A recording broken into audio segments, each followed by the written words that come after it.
Rex Layton spent $8,000 installing solar panels on his Wollongong home. To look to have longer term, smaller electricity bills, and secondly, there's a desire to try and move towards renewable energy, and we wanted to be a part of that. After just 4.5 years, they're headed for the tip. Made me feel a bit sick really, because the warranty was for 10 years on the product, and we were expecting a substantially longer time than that. The 20-panel system had been damaged by water. These can't be fixed. There's no way of reversing the issue that they have with them. They're basically just dead panels. Johan Fleury's company is taking down the panels and replacing them. A large amount of those earlier panels since I'd say 2008 all the way till probably about 2014, a lot of those panels that have gone up on roofs have come back down off roofs. All good, got it. Johan is just one of dozens of solar installers 730 has spoken to, who say poor quality rooftop solar is all too common. You'll have bottom of the barrel sort of guys going out there and smashing it out and trying to get it in as best as possible and as quick as possible for as little money as possible. But they're the systems that are likely to last 2 years, and then I'll be there going there and replacing those systems. And I don't want to be doing that. One of the industry's peak bodies, the Clean Energy Council, has the power to accredit solar products and installers. Last year, the council suspended 160 solar installers and cancelled the accreditations of 12 more. It also struck more than 5,500 models of solar panel off its list of approved products. So the solar industry does have its dark horse. There's a lot of things that are wrong or negative within the solar industry. As a consumer, it's very hard to tell what you've bought. Consumers are sometimes getting what they think they're getting and sometimes not.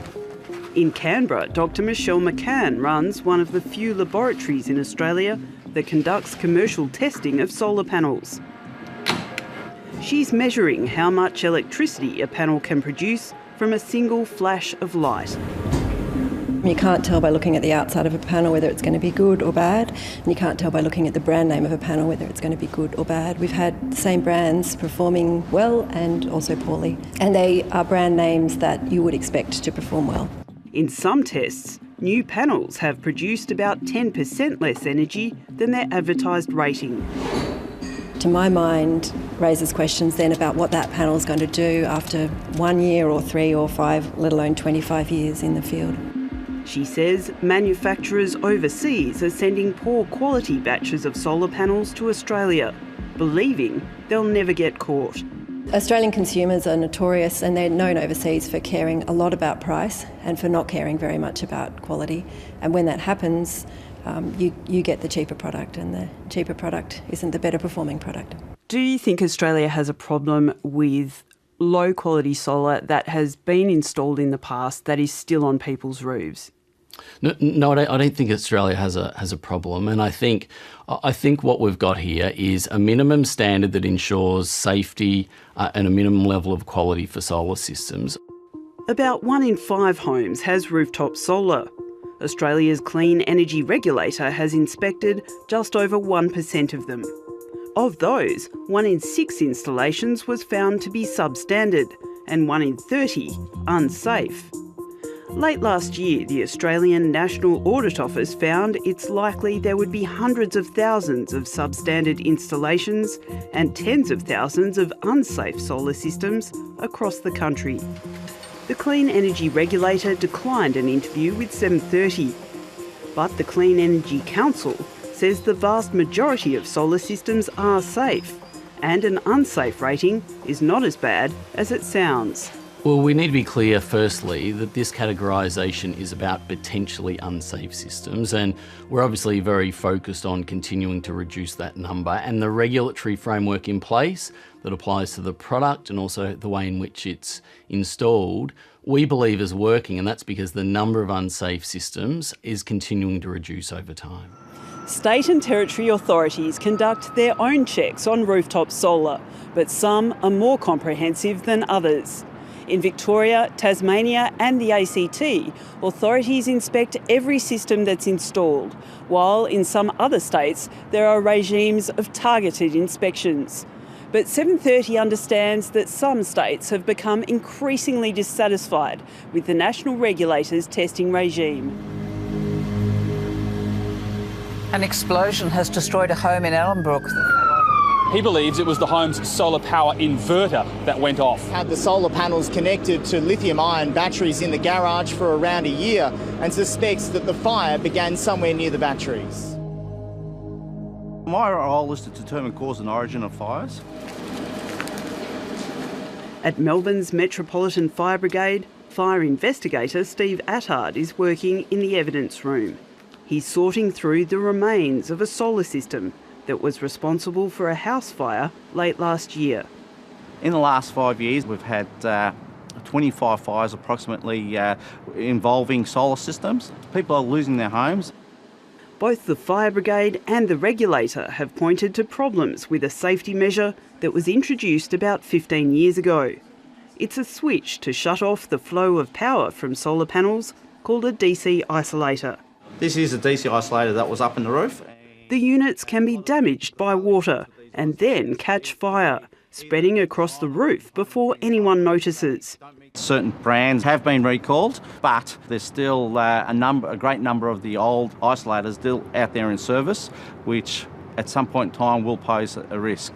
The Clean Energy Council has been calling for a review of the requirement for rooftop DC isolators because we think it is an appropriate point in time to reflect on the intent of these devices and indeed the extent to which they're actually making the system safer. Are they making solar systems less safe? Well, I don't think there's any evidence of that at this point in time. Attractive government subsidies have driven the massive growth in demand for rooftop solar. Now there are fears that Australia could repeat the same mistakes with the next big boom in household energy, home batteries. The National Audit Office has found the risks of batteries include electric shock, gas explosion and fire. About 60,000 batteries have already been connected, but Australia still doesn't have agreed minimum safety standards for their installation. The Clean Energy Council has accredited almost 1,000 people to install home batteries. Do you think the market then has got ahead of regulation? Home batteries are fundamentally very safe, and we need to remember that these type of batteries have been used in cars for many, many years, electric vehicles. They're also not dissimilar to the batteries that are in many people's homes in the form of their cordless power tools. But the concerns about rooftop solar aren't just about safety. Industry veteran Marcus Lambert sells high-end systems and says poor quality solar doesn't help reduce Australia's carbon emissions. The problem is in many cases it hasn't even gained its CO2 back by the time it's failed. So you've actually got the irony that we're paying a rebate for solar that hasn't helped with abatement. He too has teams of installers removing failed and unsafe solar systems from rooftops. Right now in Australia, for all those failed panels, we don't even have a mandatory recycling scheme. So when these panels fail, they end up at the local tip and there's no scheme for recycling and we have the product failing. That's a failure. Given these issues, is Australia's market for renewable energy working as it should? One of the big selling points of solar is the government incentives that reduce the cost of solar systems and form the basis for the national trade in carbon abatement. When someone installs solar panels, a renewable energy certificate is created, which assumes the panels will produce clean energy for 12 years. But if the solar panels fail after just a few years, the certificate can still be bought by a company to offset its emissions. This market for certificates from rooftop solar as well as wind and solar farms is worth $1.5 billion a year and rising. We're drawing less from the grid, so we're providing for ourselves a bit. It's a feel-good thing. It feels good to do stuff like that. Like, it feels good, I think. The Taylors live in Melbourne's west and run a business making signs for the city's galleries. Earlier this year, they spent about $4,000 on a rooftop solar system. Most of the retailers I spoke to warned of the cowboy approach of the installers and some retailers. So you kind of look at that and you just opt for the ones that are certified by the Clean Energy Council. But when John Taylor went to apply for the Victorian government's rebate to get half his money back, he found the rebate program had suddenly closed just hours before. And that was at 9 o'clock. So for a matter of 2.5 hours, if I'd have got up a bit earlier, I probably would have got a rebate. It's disappointing that we're not going to get it, but I imagine it would hurt other people more than us. Like the 2 million other homes and businesses that have invested in rooftop solar, the Taylors are full of good intentions. They can only hope they're getting what they paid for.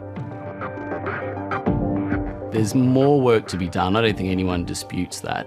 But again, we need to reflect on the actual outcomes for householders here.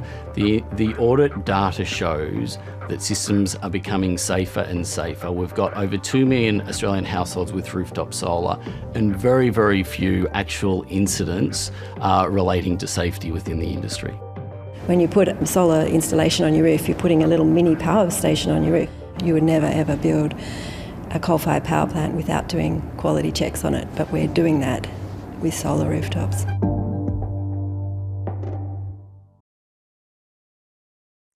Hi, I'm Lee Sales. Thanks for watching this story. If you'd like to watch more of 730's stories, they are on the left of your screen. And tap on the button below to subscribe and get the latest from ABC News.